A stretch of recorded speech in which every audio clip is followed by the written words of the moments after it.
Hello friends! So I thought I would film a video today on something that I took part of all last month, which is the March Disneybound Challenge. The Disneybound Challenge is a challenge made by Leslie Kay, who created Disneybounding, and it's a 31-day challenge for all of March where every day there's a different prompt and you do a Disneybound based upon the character. And it's really hard because like bounding every day is a lot. The way that I'm going to film this is I'm going to go through my outfits day by day with the prompts, and then at the very end I have a few discussion topics behind the gram. I should probably get the prompt from the Disneybound Challenge. My phone never connects to Wi-Fi in my bedroom and it's literally so annoying. So the first day of the prompt is Big Hero 6, and I did a business casual Baymax. The first day of the challenge was after I got off from work and I was just really tired, so it was a simple one. The next day of the Disneybound Challenge was the prompt of Disney sidekicks, and I did Miko, who is one of my favorite Disney sidekicks. I seriously wanted a raccoon as a child just because I love Miko so much. Day 3 of the March Disneybound Challenge, the prompt was Fab 5, which the photo that I posted was a throwback to my Steamboat Willie bound, and that was one of my favorite bounds that I've done. Day 4 of the March Disneybound Challenge, the theme was Zootopia. I had gone to Disneyland to Adventureland Day, and I literally planned this bound kind of the night before, and it was kind of a loose bound, so I didn't exactly 100% plan it, but it was a Gazelle meets Tiki crossover. I figured, you know, if Gazelle did like a Tiki show, she would totally wear that. Day 5 of the challenge was Peter Pan characters, and this Windy bound is one of my favorite bounds that I did in the challenge. One of the ones that I feel very proud of because I feel like it was pretty spot on. Day 6 of the challenge was Marvel, and you know, obviously I had to wrap my favorite Avenger, Captain America, and I actually recently did this in the parks because I want to start doing Infinity War bounds. That was a dress I had worn for Dapper Day, and then the purse I had gotten for that same outfit on Dapper Day, but it arrived the day after Dapper Day. Day 7's theme was Pixar, and the bound that I posted was Miss Potato Head, which is another throwback bound, but the reason why I threw that back is because that is one of my favorite bounds that I've done of all time, and I did not expect that to be one of my favorite bounds that I've done of all time, but it is. So I had a lot of fun sourcing all the items for that, and I dyed that dress. So it was for like a group event that one of my friends had put together. It was like Disneybounding date night, and since I didn't have a date, I was like, well, I'm gonna get creative and like buy a date, and then I had a Mr. Potato Head that I carried around. It was pretty legit. So this is my man, Mr. Potato Head. It's fitting because I feel like I'm a potato myself, so it makes sense that I'm with a potato. The theme for day 8 was Disney Heroines, and I did Jane Porter from Tarzan. So day 9 was the only one that I skipped, and that was A Wrinkle in Time, because first of all, that one was really hard. When I was looking through my closet, I was just like, there is literally nothing that I have that I would feel happy. I just would have not liked all my bounds, so I didn't do that day. Day 10 was 101 Dalmatians, and this is kind of funny because I am wearing same thing that I wore for my Perdita bound. I found this at Target, and this is like the only thing that I actually bought for the challenge, and it was before the challenge that I bought this, and I just happened to be walking through Target and I was like, oh my lord, this is perfect for 101 Dalmatians. Day 11 was underrated character, and I did Pocahontas because Pocahontas is definitely the most underrated princess, and I love her. The theme for day 12 is Disney princesses, so obviously I had to do my favorite. Well, actually it's a three-way tie between Belle, Ariel, and Punzi, but anyways, I did Belle, and it was a throwback. I posted this picture because it's one of my favorites, and I just wanted to give it some love. The next day's theme was Aladdin characters, and this bound was an unexpected hit, and it is Slave Jasmine. You know, I originally wanted to do the Lavender Jasmine, but I didn't do that because for the next day of the Disneybound Challenge, which was I think, Little Mermaid characters. Yeah, Little Mermaid characters. I did Ariel, and I used that top, and I used a dress that I turned into a skirt for that I actually wore last year to Dapper Day in spring. Day 15 is Parks Attraction, and I kind of cheated a little bit with this one, and I just did a Cars Land bound.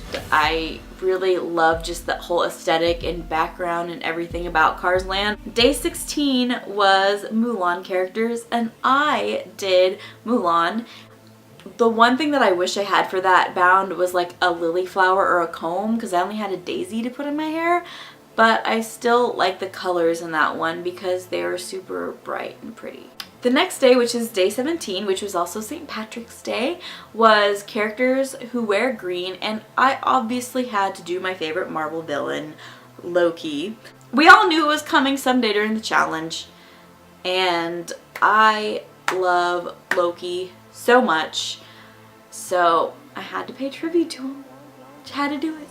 Day 18 of the challenge was Disney villains, which I could have done Loki for that day, but I did a throwback of my Queen of Hearts because that was a day that I had gone to Disneyland and I didn't really have time necessarily to take a photo of this, and I brought like a ton of outfits to Disneyland to do challenge pictures with. So, and also that was one of my favorite Disneybounds. I love Alice in Wonderland. That is my favorite classic Disney movie other than Cinderella. Day 19 of the challenge was Fantasia, and me and my friend Jen did 2 of the Cinderettes from Fantasia. I love the Cinderettes. They're so sassy and pretty. Day 20 of the challenge was Star Wars characters, and I did Princess Leia. My friend did R2-D2, and then we ran into my friend Carla, who is the Disney fashionista, and she happened to be doing Darth Vader, so like literally perfect. There were so many times during this Disneybound challenge that there were so many unintentional group bounds, and it was amazing. Day 21 was Moana characters, and I did Pua. That was another day that there was an unintentional group bound, and I really like this bound. I wasn't necessarily 100% happy because I didn't know what I was going to do for Moana at first. Just that the bound I felt was more thrown together. I didn't really plan it out. I love all the girls' bounds in that group as well. They were so cute. Day 22 was Frozen, so I had to channel my inner Ice Queen, Elsa. I really like this bound. The skirt literally screams Elsa. I wanted to take that bound to Disneyland too to get a picture with her, but I had already taken like 3 outfits that day, so like that's a lot of outfits. Day 23 was a rule breaker, and I had done this outfit the very beginning of March, and I really couldn't wait to share it. But it was a Lisa Fremont bound from Rear Window, and let me tell you, I am Lisa Fremont. That is all. Day 24 was Disney Dogs, and I did Pluto. This was another bound that I kind of just threw together last minute because I originally wanted to do Peg from Lady and the Tramp, but I just realized during this challenge I need some more neutrals. 25 is Alice in Wonderland, and I did an Alice inspired bound. It was kind of a mixture, or mostly inspired by the live action Alice, the one from 2010. Day 26 was Cinderella characters, so I did a bound of a live action wedding Cinderella. Day 27 was 90s style, and this bound was kind of not really thrown together. I had planned it a lot more than I actually got time to take pictures or anything with it because I went to the Walt Disney Studios that day. Blue wall or bust though, right? The next bound I did was for Disney Cats Day, and I did Marie from the Aristocats, and my friends Ben and Jen joined me as my brother and sister. That was a really fun bound and one that I had wanted to do for a really long time. Day 29 was Disney Princes, and I did a Prince Eric bound. Now my only regret with this is that I had a red belt, but I couldn't find it anywhere. So I just used a black belt, and then I used the dress that I used for Captain America, and I tucked it in and made it, I tucked the top in and I made it a skirt. There was a lot of times during the Disneybound challenge where you kind of made things up or like altered pieces. to fit what you needed. This was definitely one of those times. Day 30 was a vintage inspiration, and for this was actually my hardest day of the Disney challenge. I dressed pretty much vintage inspired on the daily, or preppy on the daily.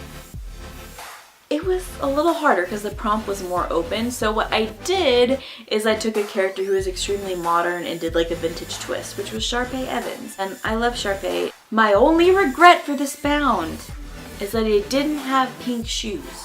Because if I had pink shoes, everything would have been pink. But we can't win them all. The last and final day of the challenge was a character that I have never bounded.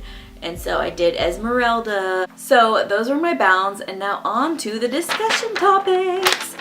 So with the discussion topics, I am going to answer them, and if you're watching this, please leave your answer down below in the comments. The first question is, what is your personal favorite bound that you did of the entire month? And I have a few. I really like I said, the Windy bound, and I ended up loving the Sharpay bound even though it was super last minute. I really love the Loki bound and Lisa Fremont. Oh my goodness, I loved Lisa Fremont. The next discussion topic is bounds that were unexpected hits, and I was really surprised about Ariel. And then when I was talking on the live stream with my friend Brittany, we were talking and we were just like, well, she is a universally loved character and one of the most popular Disney characters, so it makes sense that she would be the most popular. But at the same time, when I was doing the bound, I thought I didn't feel like it was my best. Also the Slave Jasmine bound, because I was just really uncomfortable wearing such a short dress and like tighter-ish dress. Also, another thing is to realizing with the bounds, colors and things that I need for my wardrobe. I need like circle skirts and just tops in every color of the rainbow because I didn't have any neutrals. I didn't have any orange. So I have a pink, a red, and a purple circle skirt, and if you have those colors of circle skirts, you can do so many characters. Also, I did some analytics according to Instagram. My top 5 most liked posts of the challenge were Ariel coming in first, Tiki Gazelle coming in second, and then around the same amount of likes were Steamboat Willie, the Cinterettes, Pua, Lisa Fremont, Marie, and Sharpay. So that was my March Disneybound challenge. That was literally so much fun, and I want to say that the community was so loving and there was so much camaraderie, literally so much love. Like, everybody was shouting everyone out, sharing their favorite bounds of others, like you name it. Like I said, there were a few people who made group bounds out of just everybody's bounds and put them together because they were unintentional, and that was literally so much fun. Did you guys participate in the March Disneybound challenge? Let me know in the comments below, and I will see you next time. Bye! Pretty soon I'll be getting on my first plane.